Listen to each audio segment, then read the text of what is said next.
In this video, we are going to see how to insert the pre-design input data within JPAD Modeler. This is the first step, to generate an aircraft from its top-level requirements, and to define its main features with typical pre-design methodologies. First of all, we have to click on the pre-design button, and the pre-design input data window appears. This is divided into 3 different subsections. These subsections are there to provide 3 different groups of input data, according to the 3 outputs of this module, that is, specifications, class 1 weight data, and sizing plot data. In order to fill these data, you have 2 options. You can load a template input file in XML format.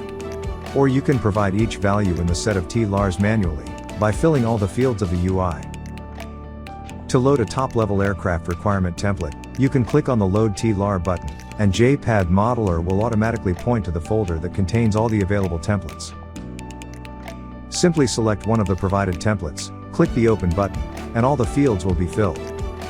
You can still change some data later on. The other option is to fill manually the input fields provided by the UI.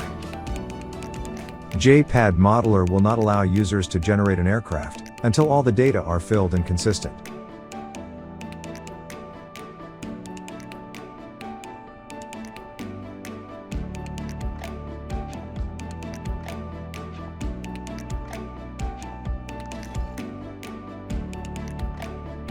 Once all input fields have been filled, you can save them into a native JPAD XML file. This file can be reloaded also in a separate work session. Just click on the Save TLAR button, and give the file a proper name.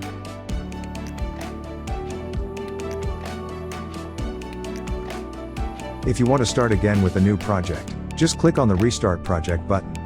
A warning message will appear if the current project has not been saved, and consequently, all data inserted will be lost.